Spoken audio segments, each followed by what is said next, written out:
நம்ம எல்லாரும் கர்த்தரை ஸ்தோத்திரம் பண்ணுவோம். இந்த மாலை நேரத்தில் ஆண்டவர் இயேசு நமக்கு இவ்வளோ அனுகூலமான வாய்ப்புகளை ஏற்படுத்தி தருகிறார். ஒவ்வொரு நாளும் அவருடைய சமூகத்தில் நாம் காத்திருப்பது ஆண்டவர் நமக்கு தருகிற ஒரு மிகப்பெரிய பாக்கியம். ஸ்தோத்திரம் ஆண்டவரே, உம்மை நன்றியோடு துதிக்கிறோம். ஹல்லேலூயா. நீர் எங்களுக்கு செய்தவற்றை நாங்கள் நினைத்து பார்க்கும்படி வந்திருக்கிறோம். இயேசு எங்களுக்கு பாராட்டின கிருபை, சிலுவை நிமித்தம் நாங்கள் பெற்றுக்கொண்ட ஆசீர்வாதம், ஸ்தோத்திரம், அது எல்லாவற்றையும் இன்றைக்கு நாங்கள் நினைத்து பார்க்கிறோம். ஆண்டவரே, இயேசு இல்லை என்றால் சிலுவை இல்லை.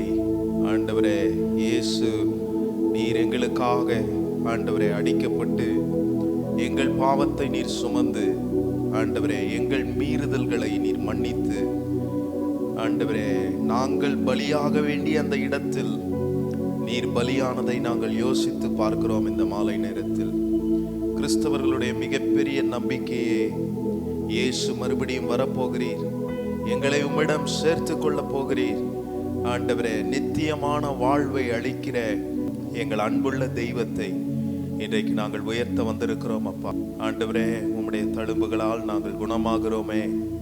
ஆண்டவரே, நீர் உம்முடைய இரத்தத்தை சிந்தினது நிமித்தம் நாங்கள் பெற்றுக்கொண்டதை நாங்கள் இன்றைக்கு நினைத்து உம்மை துதிக்க, இன்னும் அதிகமாய் உம்முடைய வசனத்தை நாங்கள் தியானிக்க, ஆண்டவரே இன்னும் சுகமில்லாதவர்கள் சுகம் பெற்றுக்கொள்ள, இன்னும் இயேசுவை அறியாதவர்கள் ஆண்டவரே இந்த ஆன்லைன் மூலமாக இயேசுவையும் அறிந்து கொள்ள, ஆண்டவரே இன்றைக்கு நாங்கள் செய்கிற காரியங்கள் முழுவதிலும் தேவ பிரசன்னம் இறங்கி வரட்டும். ஆண்டவரே, உம்முடைய பிரசன்னம் இறங்கி வரட்டும். உம்முடைய ஞானம் எங்களுக்கு இருக்கட்டும். ஆண்டவரே, பேசுகிற வார்த்தைகள், ஆண்டவரே பாடுகிற பாடல்கள், இது எல்லாவற்றிலும் இயேசுவை மகிமைப்படுத்துகிற பாடல்களாய், இயேசுவை உயர்த்துகிற வார்த்தைகளாய், ஞானம் நிறைந்த வார்த்தைகளாய் நாங்கள் இங்கே பேச எங்களுக்கு உதவி செய்யுங்க. ஆண்டவரே, உம்முடைய கரத்தில் எங்களை தாழ்த்துகிறோம். வந்திருக்கிற உம்முடைய பிள்ளைகளை ஆண்டவரே, இன்றைக்கு உம்மை உயர்த்த, உம்மை மகிமைப்படுத்த வந்திருக்கிற உம்முடைய பிள்ளைகள் ஆர்வத்தோடு உம்முடைய சமூகத்தில் ஆண்டவரே உங்க மேல இருக்கிற பிரியத்தின் நிமித்தம், ஆண்டவரே இயேசுவே மேல் வைத்திருக்கிற நேசத்தின் நிமித்தம் இன்றைக்கு இந்த இடத்துல கலந்து கொண்டிருக்கிற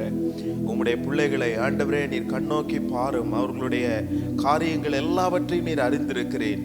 ஒருவேளை இந்த இடத்தில் ஒரு பொருத்தனையோடு ஆண்டவரே தினசரி கலந்து கொண்டிருக்கிறார்கள். ஆனால் அந்த பொருத்தனையை ஆண்டவரே இந்த 21 நாள் ஜெபங்கள் முடிகிறதுக்குள்ளே அந்த பொருத்தனைகளை அவர்கள் நிறைவேற்ற, ஆண்டவரே அவர்களுக்கு வரவிருக்கிற காரியங்கள் எல்லாம் வந்து சேர உம்முடைய கரத்தில் நாங்கள் ஒப்பு கொடுத்து ஜெபிக்கிறோம். ஆண்டவரே, தொடர்ந்து நீர் மகிமைப்படும். இயேசுவின் நாமத்தில் பிதாவே, ஆமென்.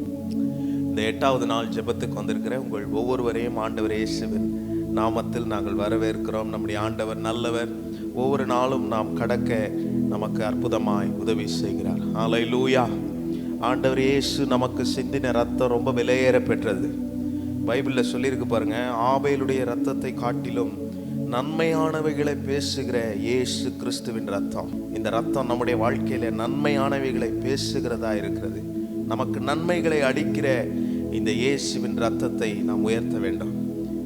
இயேசுவின் ரத்தத்தை குறித்து சொல்லும்போது பைபிளில் சொல்லியிருக்கு பாருங்க, 1 யோவான் நினைக்கிறேன், இயேசு கிறிஸ்துவினுடைய ரத்தம் சகல பாவத்தையும் மூடுகிறதா. இந்த இயேசு கிறிஸ்துவினுடைய ரத்தம் சகல பாவத்தையும், நம்முடைய வாழ்க்கையில நம்முடைய முன்னோர் செய்த பாவம், ஒருவேளை நினைச்சிட்டு இருக்கலாம் நம்ம முன்னோர் பாவம் செஞ்சுட்டாங்க, நம்ம ஜென்ரேஷன்ல பாவம் செஞ்சதுனால அந்த பாவம் என்ன தாக்குது, அந்த பாவத்தின் நிமித்தம் நான் இப்படி இருக்கிறேன். அப்படி கிடையவே கிடையாது.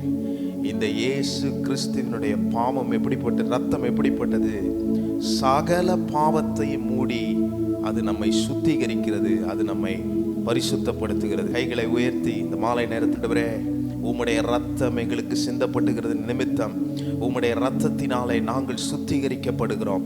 இன்றைக்கும் ஆண்டவரே வந்திருக்கிற நாங்கள் உம்முடைய ரத்தத்தினாலே சுத்திகரிக்கப்பட்டு நாங்கள் உம்மை உயர்த்த எங்களுக்கு உதவி செய்யுங்க. ஆண்டவரே, நாம் எல்லாரும் நம்முடைய இடத்துல எழும்பி நின்று இந்த பாடலை பாடி, ரொம்ப அர்த்தமுள்ள இந்த பாடல் நாம் எல்லாரும் சேர்ந்து பாடி ஆண்டவர் நாமத்தை மகிமைப்படுத்தி சொல்லி உயர்த்துவோம்.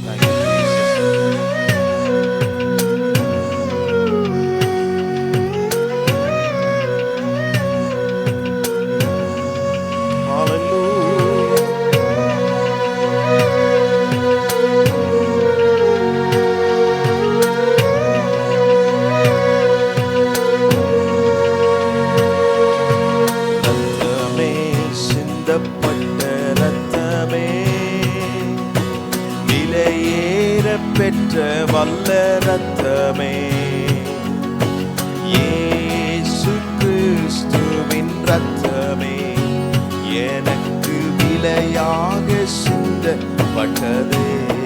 எத்தனை பேர் உணர்ந்து சொல்றீங்க? ரத்தமே, சிந்தப்பட்ட ரத்தமே, விலையேற பெற்ற வல்ல ரத்தமே, இயேசு கிறிஸ்துவின் ரத்தமே, எனக்கு விலையாக சிந்தப்பட்டதே. ஓ ரத்தமே, சிந்தப்பட்ட ரத்தமே, விலையேற பெற்ற ரத்தமே, ரத்தமே, சிந்தப்பட்ட ரத்தமே, எனக்கு விலையாக சிந்தப்பட்டதே. சொல்லுவோம், ரத்தமே, சிந்தப்பட்ட ரத்தமே, விலையேற பெற்ற ரத்தமே.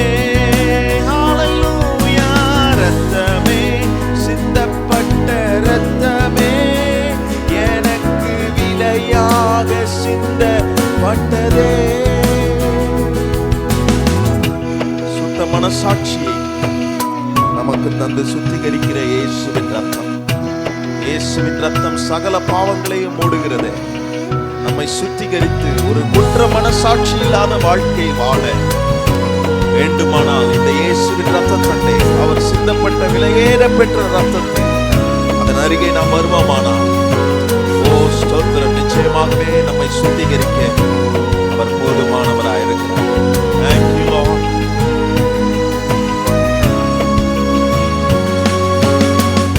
பாவங்கள் யாவையும் கழுவி என்னை பரிசுத்தமாக்கின வல்ல இரத்தமே, பாவங்கள் யாவையும் நீக்கி என்னை பரிசுத்தமாக்கின வல்ல இரத்தமே, சுத்த மனசாட்சியை எனக்கு தந்து, சுத்த மனசாட்சியை எனக்கு தந்து, சுத்திகரித்த பரிசுத்த ரத்தமே, நம்மை சுத்திகரித்த ஓ பரிசுத்த ரத்தம். எல்லாரும் உயர்த்துவோம். ரத்தமே, சிந்தப்பட்ட ரத்தமே, விலையேற பெற்ற ரத்தமே, ரத்தமே, சிந்தப்பட்ட ரத்தமே, எனக்கு விலையாக உம்முடைய ரத்தம் சிந்தப்பட்டதே. ரத்தமே, சிந்தப்பட்ட ரத்தமே, விலையேற பெற்ற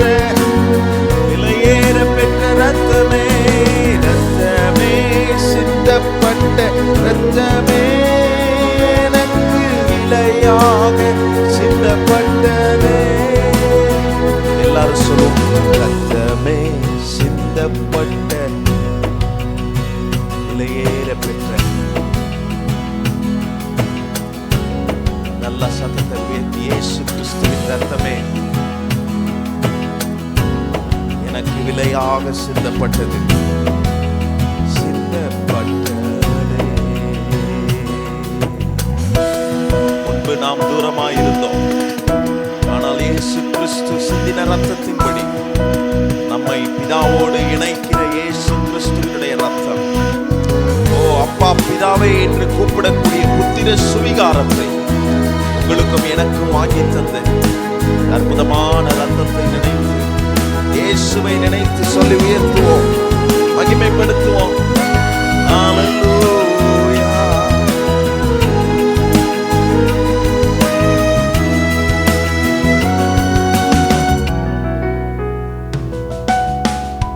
தூரமான புற ஜாதி எனக்கு சொந்தமென்ற உறவை தந்த ரத்தமே, தூரமான புற ஜாதி எனக்கு சொந்தமென்ற உறவை தந்த ரத்தமே, ஜீவ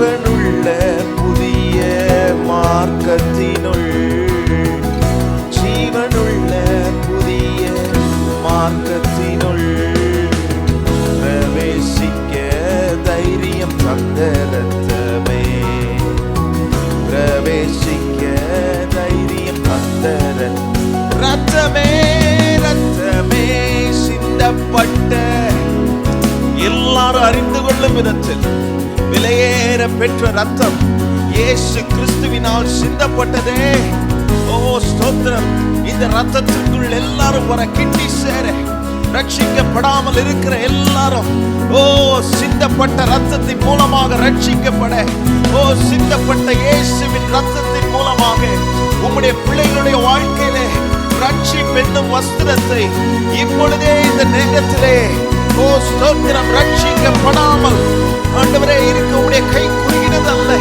உம்முடைய பிள்ளைகளை ரட்சியும். ஓ ரத்த தண்டை கிண்டி சேர உதவி செய்யும். ஓ இந்த இணையதளத்தில் பார்த்து கொண்டிருக்கிற உம்முடைய பிள்ளைகள் இந்த இயேசுவின் ரத்த தண்டை வர ஆண்டவரே நாங்கள் ஒப்பு கொடுத்து ஜெபிக்கிறோம். விலையேற பெற்ற ரத்தமே ரத்தமே சிந்தப்பட்ட ரத்தமே எனக்கு விலையாக சிந்தப்பட்டதே. கடைசியா எல்லாரும் சொல்லுவோம், ரத்தமே சிந்தப்பட்ட ஓ ஜீசஸ் பெற்ற ரத்தமே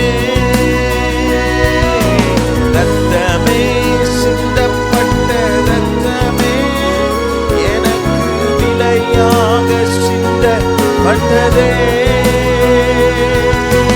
ரத்தமே. உங்க சத்தம் கேட்கட்டும். ஆண்டவர் இதுல பிரியப்படுவார். இயேசு இதுல பிரியப்படுவார். விலையேற பெற்ற அவருடைய ரத்தத்தை உயர்த்தும் போது, அவருடைய ரத்தத்தை நாம் சொல்லும் போது ஓ ஸ்தோத்திரம் ஸ்தோத்திரம் நிச்சயமாகவே விடுதலை உண்டாகும், ரட்சிப்பு உண்டாகும், ரட்சிப்பு உண்டாகும். ஓ ஸ்தோத்திரம் சொல்லும். ரத்தமே ரத்தமே சிந்தப்பட்ட ரத்தமே விலையேற பெற்ற ரத்தமே ரத்தமே எனக்கு விலையாக சிந்தப்பட்டதே. நன்றி அப்பா, நன்றி ஆண்டவரே. எங்களுக்கு விலையாக சிந்தப்பட்ட உம்முடைய ரத்த தண்டை நாங்கள் வருகிறோம் ஆண்டவரே. நாங்கள் இந்த உலகத்தில் விலை உயர்ந்தவர்கள் அல்ல. நாங்கள் விலை உயர்ந்தவர்களா இன்றைக்கு இருக்க உம்முடைய ரத்தமே காரணமா இருக்கிறது. நாங்கள் தூரமா இருந்தோம், எங்கோ இருந்தோம். எங்களை தேடி வந்து எங்களை மீட்டெடுத்து ஆண்டவரே புறஜாதியா இருந்த எங்களை உம்முடைய ஆண்டவரே அரசுக்குள், உம்முடைய ராஜ்யத்துக்குள் எங்களை கொண்டு சேர்த்திருக்கிறீர்கள். ஆனால் இதை காட்டிலே எங்க வாழ்க்கையின் மேன்மை என்ன ஆண்டவரே? நீர் எங்களுக்கு ரத்தம் சிந்தினது நிமித்தமே எங்கள் பாவம் கழுவப்பட்டது. நீர் எங்களுக்கு சிந்தின ஆண்டவரே சொட்டு ரத்தங்களும், கடைசி சொட்டு ரத்தங்களும் உடைய சரீரத்திலிருந்து ஆண்டவரே அன்றைக்கு விழாவிலே ஈட்டியை வைத்து குத்தும் போது உம்முடைய கடைசி சொட்டு ரத்தங்கள் சிந்துகிற வரைக்கும் நீர் எங்களுக்காக ஜீவனை கொடுப்பீரானால் உம்மை காட்டிலும் நிஜமான தெய்வம் என்று நாங்கள் யாரை சொல்ல முடியும்? எங்களுக்காக ஜீவனை கொடுத்த எங்கள் இயேசுவை நாங்கள் இன்றைக்கு மேன்மை பாராட்ட வந்திருக்கிறோம். நாங்கள் இன்றைக்கு ஆண்டவரே இந்த ஜெபத்துக்கு வருவதனுடைய மிகப்பெரிய விசேஷம் என்ன? அன்றைக்கு இயேசு கிறிஸ்து நீர் அடிக்கப்பட்டது நிமித்தம், நீர் இந்த உலகத்தில் இருக்கிற மாம்சமான யாவருக்கும் ரத்தத்தை சிந்தினது நிமித்தம் இன்றைக்கு நாங்கள் இங்கே கூடியிருக்கிறோம். இதனுடைய விசேஷமே அதுதான் ஆண்டவரே. நீர் எங்களுக்கு செய்தவற்றை நாங்கள் நினைத்து நினைத்து உமக்கு நன்றி சொல்லவே நாள்தோறும் உம்முடைய சமூகத்தில் நாங்கள் வருகிறோம். நாள்தோறும் எங்களை புதுப்பிக்கிறீர். அதற்காக உம்மை நன்றியோடு துதிக்கிறோம் ஆண்டவரே. ஒருவேளை உங்க குடும்பத்துல ரட்சிக்கப்படாதவர்கள் இருப்பார்கள், இந்த இயேசுவை அறியாதவர்கள் இருப்பார்கள், இந்த இயேசுவை ஏற்றுக்கொள்ள முடியாத நிலையில் இருப்பார்கள். அது நிமித்தம் வந்த துன்பங்கள் உங்கள் குடும்பத்தில் அநேகம் இருக்கலாம், உங்கள் வாழ்க்கையில் அநேகம் இருக்கலாம். ஆனால் இன்றைக்கு ஒரு ஜெபம் செய்யுங்கள். ஆண்டவரே, உம்முடைய ரத்தம் எனக்காக மாத்திரம் சிந்தப்படவில்லை. உம்முடைய ரத்தம் ஆண்டவரே ரட்சிக்கப்படாமல் இருக்கிற என்னுடைய குடும்பத்தில் இருக்கிற நபர்களுக்காகவும் சிந்தப்பட்டது என்பதை ஆண்டவரே இந்த ஜெபத்துக்கு வந்திருக்கிற எங்கள் குடும்பத்தில் இருக்கிற நபர்கள் அறிந்து கொள்ள நாங்கள் இன்றைக்கு நாங்கள் ஜெபிக்கிறோம் ஆண்டவரே. அப்படியே நீர் செய்ய போகிறதற்காக நன்றி அப்பா. உம்முடைய கரத்தில் நாங்கள் ஒப்பு கொடுக்கிறோம்.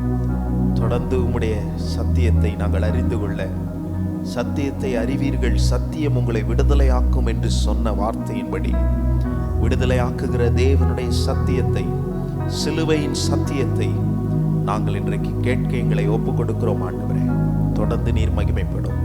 இயேசுவின் நாமத்தில் பிதாவே, ஆமென், ஆமென். உட்காருங்கள்.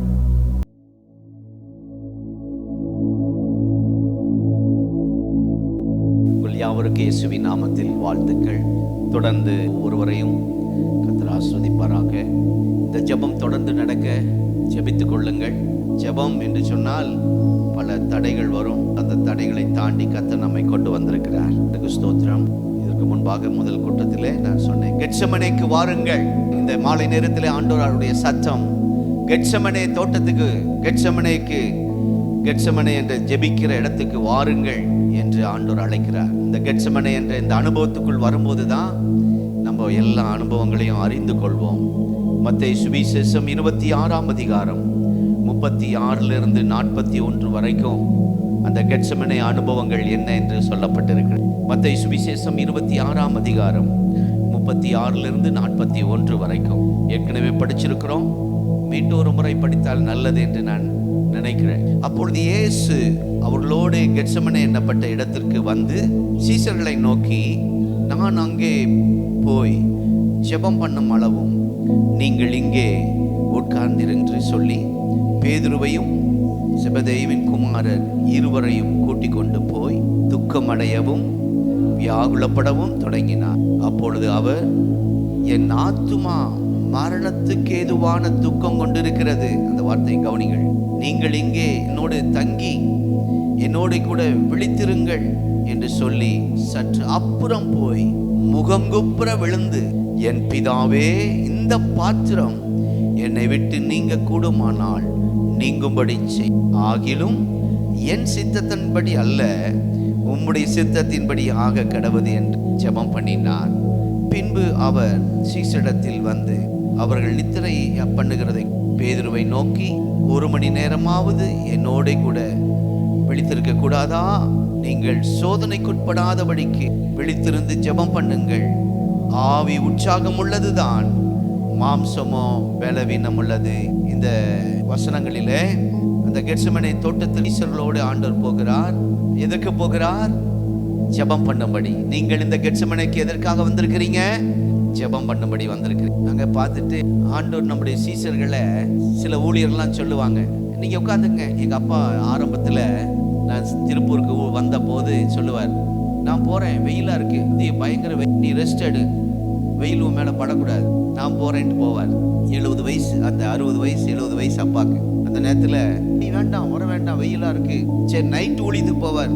அப்பாவது கூட்டிட்டு போவாராம். பார்த்தா வேண்டாம், ரோடெல்லாம் பயங்கர கூட்டம், வாகனமெல்லாம் இருக்கு அப்படின்ட்டு வீட்டில் இருக்க சொல்லு. அதாவது அந்த பெற்றோர்களுக்கு பிள்ளைங்க மேல அக்கறையை பாருங்க. கஷ்டம் நாம் படணும், பிள்ளைங்க கஷ்டப்படக்கூடாது. அந்த நோக்கத்துல சீசர்களை நோக்கி, நீங்க கொஞ்சம் போய் அமைதியா உட்காருங்க, டயர்டா இருப்பீங்க, கொஞ்சம் அமைதியா உட்காருங்க. சீசர்கள் மேல எவ்வளவு பரிதாபம் பாருங்க. சொல்லிட்டு அவர் அங்கே துக்கமடையவும் வியாகுலப்படவும் தொடங்கினார். கெத்செமனே என்றால் துக்கமடையும் கூடிய இடம், வியாகுலப்படுகிற இடம்.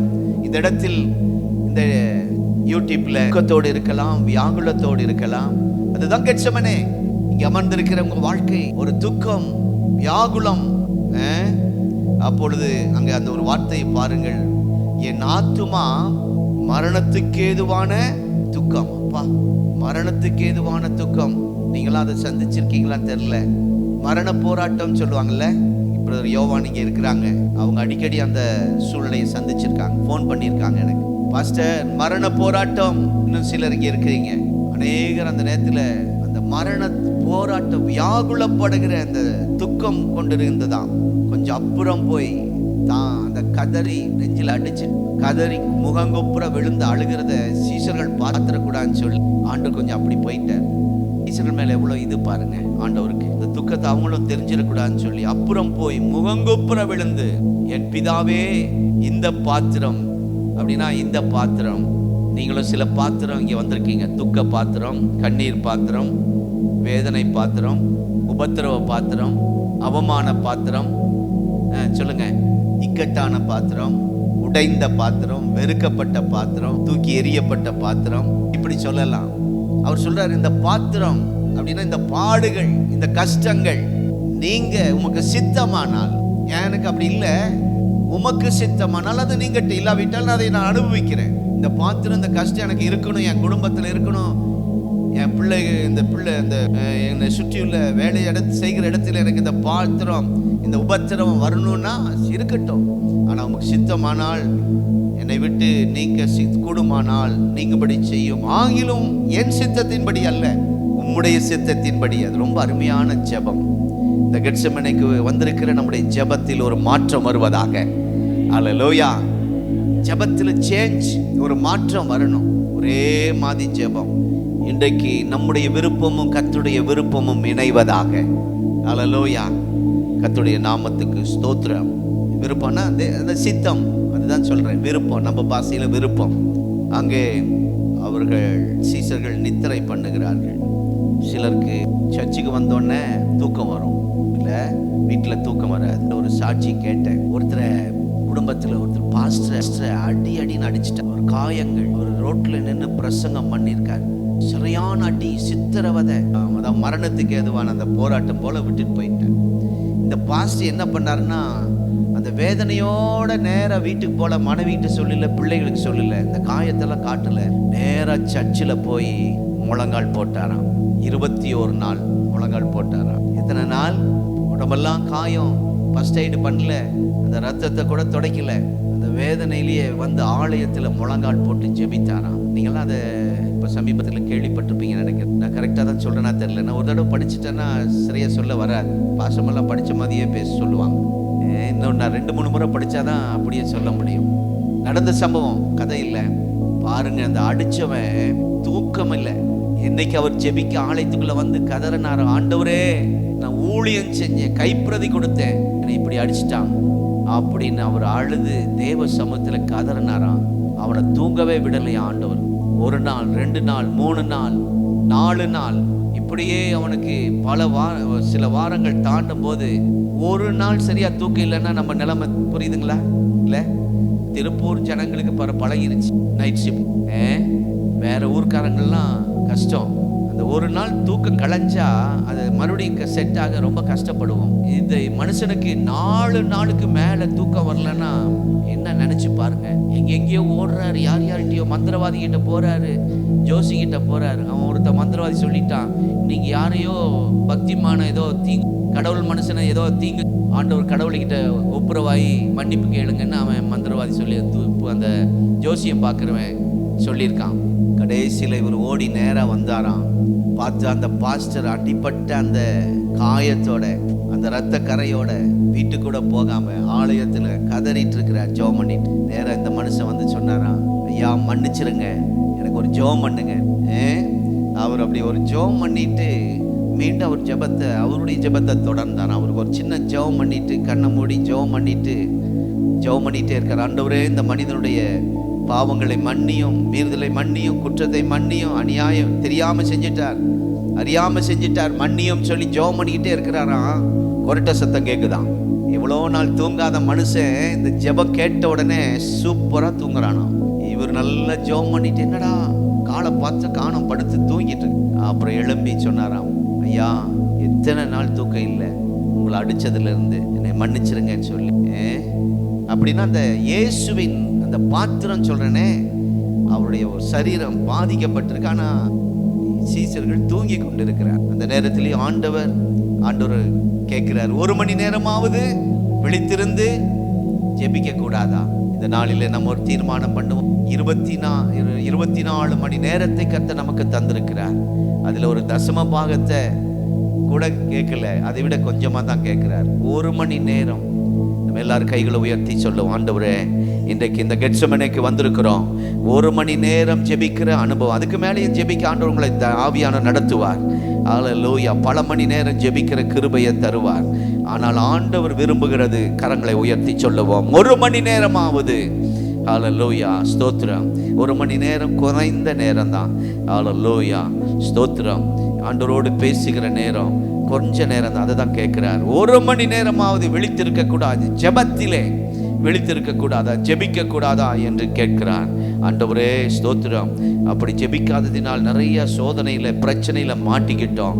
கீழே அந்த வசனத்திலே, நீங்கள் சோதனைக்குட்படாதபடி விழித்திருந்து ஜெபம் பண்ணுங்கள். ஆவி உற்சாகம் உள்ளது, மாம்சமோ பலவீனம் உள்ளது. இன்றைக்கு பலவீனத்தோடு வந்திருக்கிற ஒவ்வொருடைய மாம்சத்திலும் உடைய வல்லமை இறங்கட்டும், அவருடைய ஆவி உயிர்ப்பிக்கப்படட்டும். இந்த கெத்செமனே அனுபவத்திலே நாங்கள் தொடர்ந்து பல மணி நேரங்கள் ஜெபிக்கிற ஒரு புது அனுபவத்தை பெற்றுக்கொள்ள கர்த்தர் கிருபை தாரும். இயேசுவின் நாமத்தில் பிதாவே, ஆமென். அல்லேலூயா. கர்த்தருக்கு ஸ்தோத்திரம். முதலாவது பார்த்தோம், கெத்செமனே என்றால் ஊக்கமாக ஜெபிக்கும் இடம். அது ஏற்கனவே பார்த்தோம். இன்றைக்கு இரண்டாவது, கெத்செமனே என்றால் திரும்பி வர முடியாத ஒரு எல்லை, லாஸ்ட். அவ்வளவுதான். இப்போ நம்ம வந்திருக்கிறோம், வீட்டுக்கு போவோம், நம்பிக்கை இருக்கு. ஆனா கெத்செமனே என்று சொன்னால் அதுதான் முடிச்சு, அது என்ன சொல்றது, எண்ட். அவ்வளவுதான். கெத்செமனே என்றால் திரும்பி வர முடியாத ஒரு எல்லை, போயிட்டு நீ திரும்பி வர முடியாது, அதுதான் லாஸ்ட். இயேசு தம்முடைய ஊழியத்தின் இறுதி ஊழியம் இதுதான் என்பதை திட்டமாய் அறிந்திருந்தார். முடிஞ்சது ஊழியம் இயேசப்பாக்கு. இந்த கெத்செமனே தான் லாஸ்ட். கெத்செமனேக்கு போயிட்டு வந்து மறுபடியும் ஊழியம் செய்ய வாய்ப்பு இல்லை. இதுதான் கடைசி, இறுதி. நான் கடைசி வந்துட்டேன், இறுதிக்கு வந்துட்டேன். அடிக்கடி நம்ம அதை உணரணும். இயேசுவின் வருகை சமீபமாக இருக்கிற அந்த இறுதிக்கு வந்துட்டேன், அந்த உணர்வு இருந்தால் பாவம் செய்கிற நேரத்தில் ஒரு பயம் நமக்குள்ள வரும். டைம் முடிஞ்சது. இன்றைக்கு மரித்தாலும் மரணம் எந்த நேரம் வேணாலும் சந்திக்கும். ஹார்ட் அட்டாக் எப்போ சொல்லிட்டா வரும். நம்ம சர்ச்சில் ஒரு ஐயாக்கு சொல்லியிருக்கு, ஒரு மனசில் தொடர்ந்து பேசிக்கிட்டே இருக்கான், இன்னும் 3 மாதம் தான் இருப்பேன், இன்னும் 3 மாதம் தான் இருப்பேன் அப்படின்னு. அந்த 3 மாதம்னா பரவாயில்லையே, அந்த 3 மாதத்துக்குள்ள இன்னும் போராடி ரெடி ஆயிடலாமே. சிலருக்குலாம் மரணம் சொல்லாமையே வருது, போய்கிட்டே இருக்கிறாங்க, டப்புன்னு போயிடுறாங்க. ஆனால் கர்த்தர் கிருபையாய் இந்த நாளை நம்ம கூட்டி கொடுத்திருக்கிறார். இந்த நாளிலே ஸ்தோத்திரம், நம்ம ஜெபித்து நம்ம ஆயத்தமாகணும்.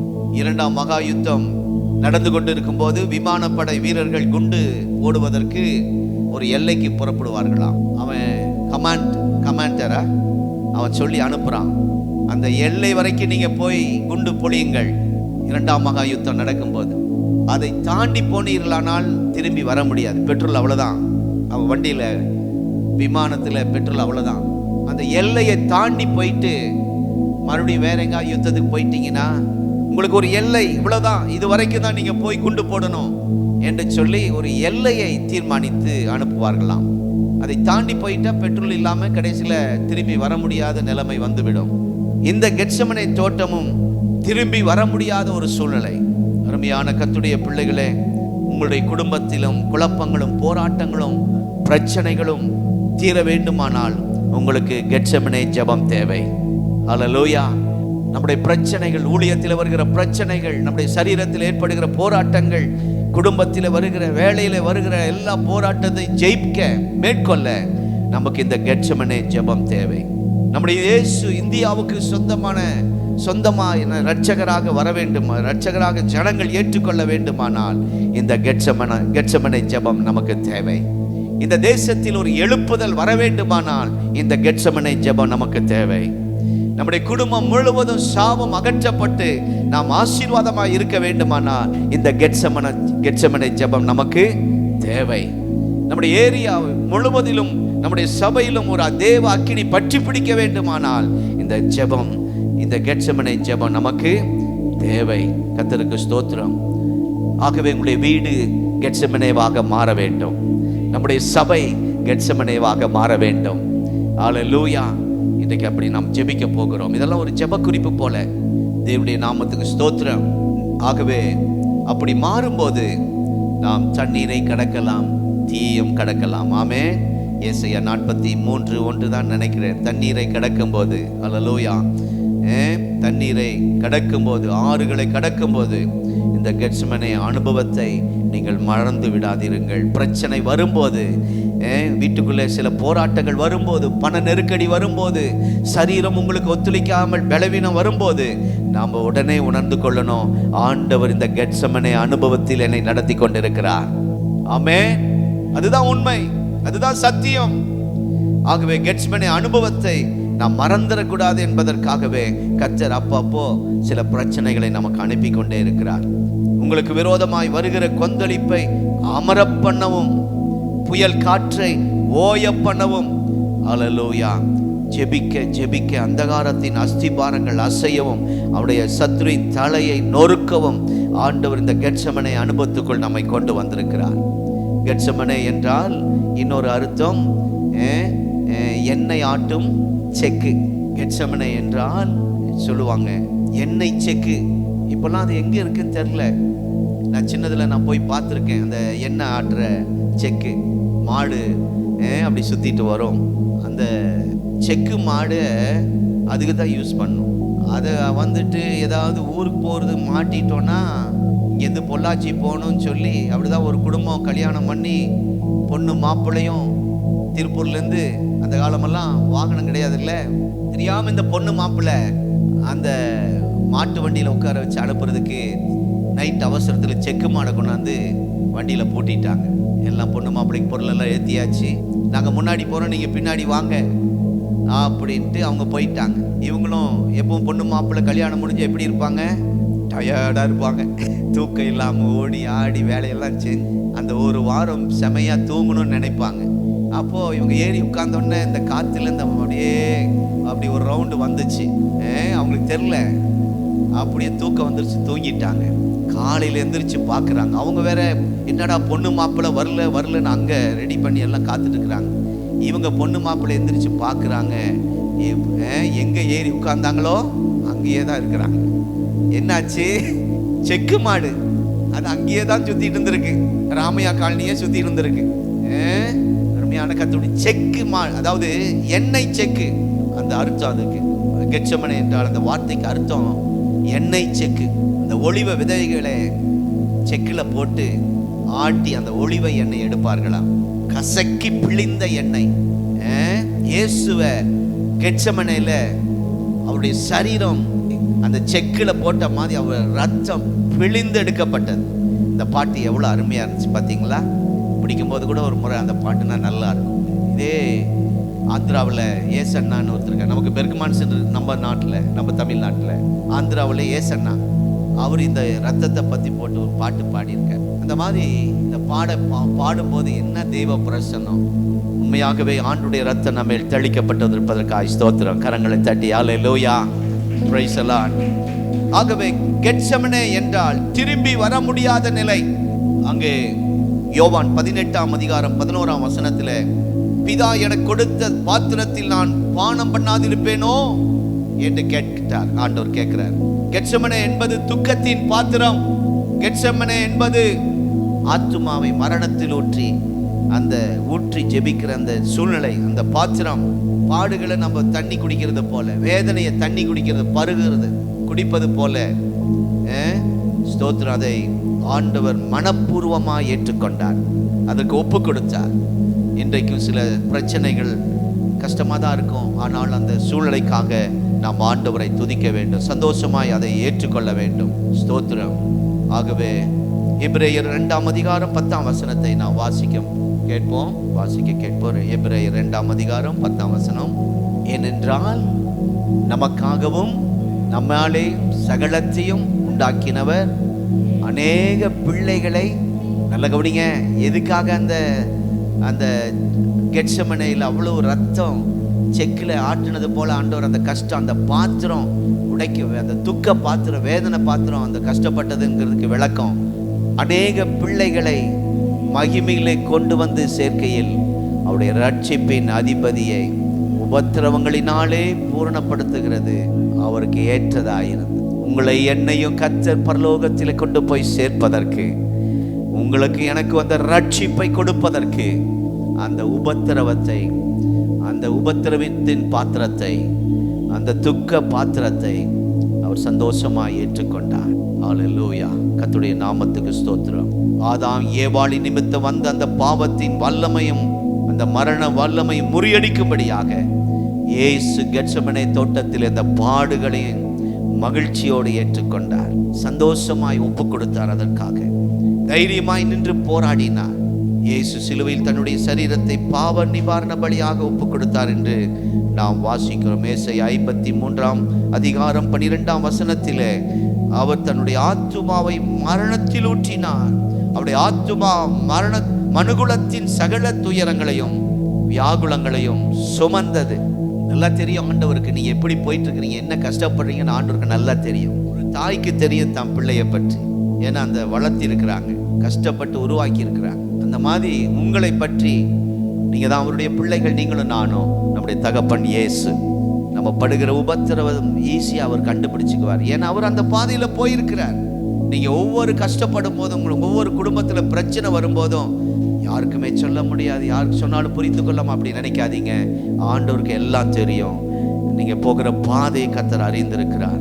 கர்த்தருடைய நாமத்துக்கு ஸ்தோத்திரம். ஆகவே இன்றைக்கு நாம் ஆண்டவருடைய சித்தத்துக்கு நம்மை ஒப்பு கொடுத்து ஜெபிக்க ஆண்டவர் கிருபை தருவாராக. அந்த எல்லைக்கு வந்துட்டார், அவ்வளவுதான், அதோட முடிச்சது, அப்படி ஊழியம் முடிச்சது.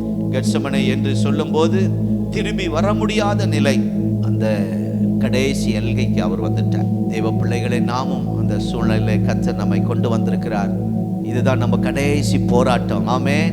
நம்முடைய சபைக்காக போராடிட்டு இருக்கிறோம். இன்னும் எவ்வளவு நாள் போராடணும்னு சொல்லாதீங்க. நம்ம அந்த எல்லைக்கு வந்துட்டோம். ஆமென். கர்த்தருக்கு ஸ்தோத்திரம். இவ்வளவு நாள் போராடி அந்த முக்கியமான அந்த இடத்துக்கு நம்ம வந்துட்டோம்.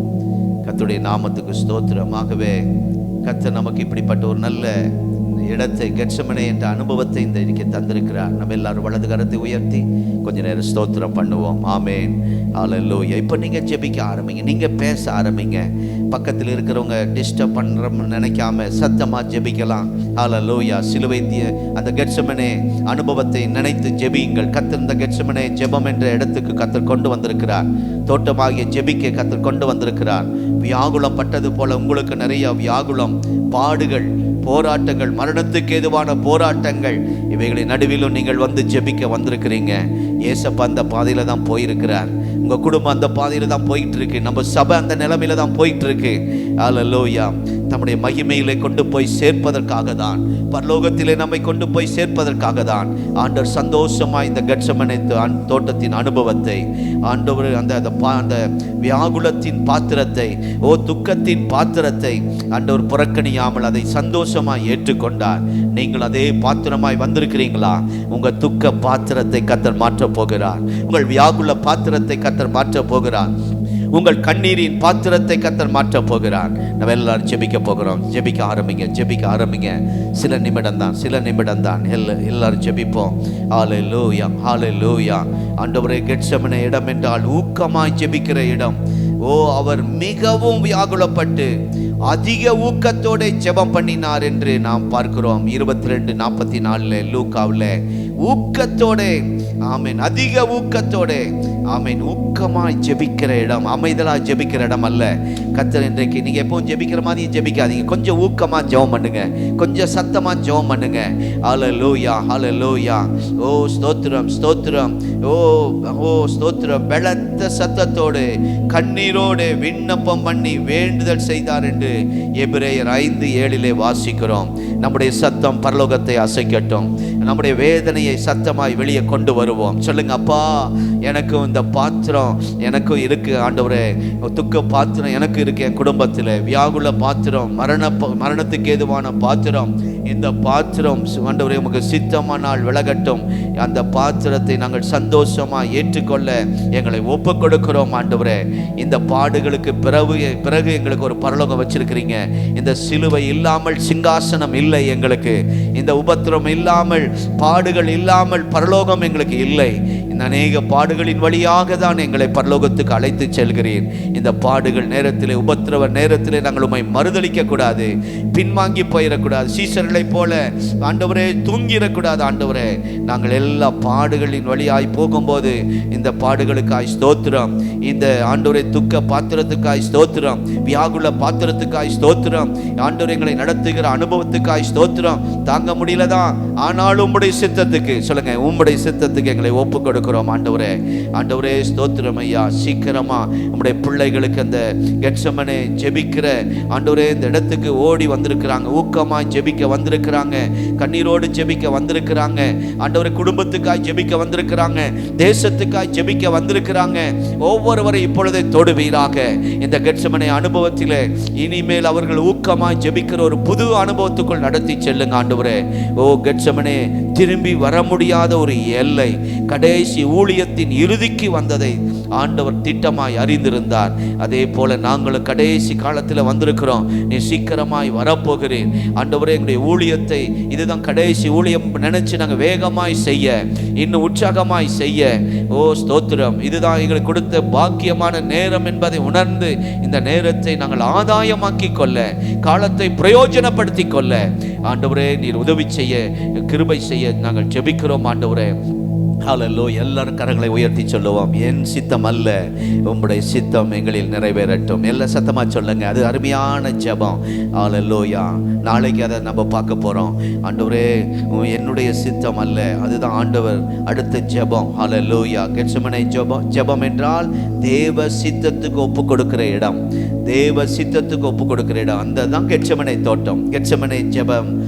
தேவ சித்தத்துக்கு நம்மை ஒப்பு கொடுப்போம். சொல்லுங்க, தேவ சித்தத்துக்கு என்னை ஒப்பு கொடுக்கிற ஆண்டவரே, தேவ சித்தத்துக்கு என்னை ஒப்பு கொடுக்கிற ஆண்டவரே. ஹல்லேலூயா. உம்முடைய சித்தத்துக்கு ஒப்பு கொடுக்கிறப்பா. என்னுடைய விருப்பம் நிறைய இருக்கலாம், ஆனாலும் ஆண்டவரே அதில் உம்முடைய விருப்பம் கலந்துருக்கணும் ஆண்டவரே. வெறும் என் விருப்பம் மாத்திரம் நிறைவேறக்கூடாது ஆண்டவரே. ஆண்டவரே, என் விருப்பம் நிறைவேறி உம்முடைய விருப்பம் அது நிறைவேறலைன்னா அது ஆசீர்வாதமாக இருக்காதப்பா. அதுதான் தேவ சித்தத்திற்கு எங்களை முழுவதுமாய் ஒப்பு கொடுக்கிறோம். தேவ சித்தத்துக்கு என் பிள்ளைகளை, சபையை உம்முடைய கரத்தில் ஒப்பு கொடுக்கிறோம். சொல்லுங்க சொல்லுங்க, தேவ சித்தத்திற்கு என் ஆவி, ஆத்துமா, சரீரத்தை ஒப்பு கொடுக்கிறோம். தேவ சித்தத்திற்கு, தேவனுடைய விருப்பத்திற்கு எங்கள் வாழ்வை கொடுக்கிறோம் ஆண்டவரே. இந்த ஜெப வேளையிலே கர்த்தர் எங்கள் மத்தியில் நீர் அசைவாடி கொண்டு இருப்பதற்காக ஸ்தோத்திரம். இந்த கெத்செமனே அனுபவத்தில் இன்னும் முன்னேற கர்த்தர் கிருபை தாங்க ஆண்டவரே. ஸ்தோத்திரம் அப்பா. அந்த பாடலை ஒரு அடியை நாம் பாடி ஜெபித்து நாம் முடிக்க போகிறோம். ஹல்லேலூயா. ரத்தமே, சிந்தப்பட்ட ரத்தமே, விலையேற பெற்ற ரத்தமே, ஒரு அடியை நாம் பாடி ஹல்லேலூயா. ஹல்லேலூயா. நம்ம எல்லாரும் எழுப்பி நிற்போம். எழுந்து நின்று ஹல்லேலூயா ஸ்தோத்திரம். உருக்கத்தோட, பாரத்தோட இந்த நேரத்தில் ஆண்டவருடைய ரத்தம் நம் குடும்பத்தின் மேல், நம்முடைய பிள்ளைகள் மேல், நம்முடைய சர்ச் மேலே, இந்த தேசத்தின் மேலே தெளிக்கப்படட்டும். பாவிகள் அநேகர் மனம் திரும்பட்டும். அநேக பாவிகள் இயேசுவுக்கு தங்களை ஒப்பு கொடுக்கட்டும். ஆண்டவருடைய ரத்தம், பரிசுத்த ரத்தம், விலையேற பெற்ற ரத்தம். ஆமென். ஹல்லேலூயா. ரத்தமே, சிந்தப்பட்ட ரத்தமே, விலையேற பெற்ற வல்ல ரத்தமே, இயேசு கிறிஸ்துவின் ரத்தமே, எனக்கு விலையாக சிந்தப்பட்டதே. ரத்தமே, சிந்தப்பட்ட ரத்தமே, விலையேற பெற்ற ரத்தமே, ரத்தமே, சிந்தப்பட்ட ரத்தமே, எனக்கு விலையாக சிந்தப்பட்டதே. ரத்தமே, சிந்தப்பட்ட ரத்தமே, விலையேற பெற்ற ரத்தமே, ரத்தமே, சிந்தப்பட்ட ரத்தமே, எனக்கு விலையாக சிந்தப்பட்டதே.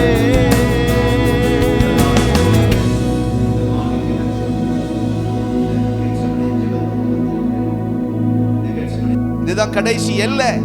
உடைய பிள்ளைகள் சிந்தின கண்ணீருக்கு ஒரு எல்லை, வியாதியின் கூறுகளை முறிக்கிறதற்கு ஒரு எல்லை. இந்த கெத்செமனே என்ற இடம், இதுதான் இறுதி. இதற்கு மேல மீண்டும் உடைய பிள்ளைகள் வாழ்க்கையில சத்ரு தொடரக்கூடாது, பலவீனம் தொடரக்கூடாது, போராட்டம் தொடரக்கூடாது. அதுக்கு ஒரு முற்றுப்புள்ளி வைக்கிற கெத்செமனே அனுபவமாய் இருக்கட்டும். இன்றைக்கு நாங்கள் எல்லாரும் இந்த பாத்திரம், உடைக்கப்பட்ட பாத்திரம், துக்கமான பாத்திரம், வியாகுல பாத்திரமாய் உடைய சமூகத்தில் உடைய சித்தத்துக்கு ஒப்பு கொடுத்து ஜெபம் பண்ணி இருக்கிறோம். ஆண்டவரே, தேவ சித்தம் மாத்திரம் எங்க ஊழியத்தில் நிறைவேறட்டும். சொல்லுங்க ஆமென். தேவ சித்தம் நம்முடைய ஊழியத்தில் நிறைவேறட்டும். சத்தமா சொல்லுங்க, உம்முடைய சித்தம், தேவ சித்தம் எங்க ஊழியத்திலே நிறைவேறட்டும். தேவ சித்தம் என் குடும்பத்திலே, விசுவாசிகள் குடும்பத்திலே, ஊழியக்கார் குடும்பத்திலே நிறைவேறட்டும். ஆண்டவரே, ஹல்லேலூயா. உம்முடைய விருப்பம், உம்முடைய சித்தமே எங்களில் நிறைவேறுவதாக. உம்முடைய சித்தத்துக்கு எங்கள் ஆவி, ஆத்துமா, சரீரத்தை ஜீவ பலியாக ஒப்பு கொடுக்கிறோம். இயேசுவின் இனிய நாமத்தில் பிதாவே, ஆமென். ஆத்துமாவே கர்த்தரை ஸ்தோத்திரி, என் முழு உள்ளமையுடைய பரிசுத்த நாமத்தை ஸ்தோத்திரி. என் ஆத்துமாவே கர்த்தரை ஸ்தோத்திரி, கர்த்தர் செய்த சகல உபகாரங்களை மறவாது. ஆமென். நம்முடைய கர்த்தராகிய இயேசு கிறிஸ்துவின் கிருபை, பிதாவாகிய தேவனுடைய அன்பு, பரிசுத்த ஆவியானுடைய ஐக்கியம் இந்த ஜெபத்தில் கலந்து கொண்ட நம் அனைவரோடும் சதா காலமும் நிலைத்திருப்பதாக. ஆமென். ஸ்தோத்திரம்.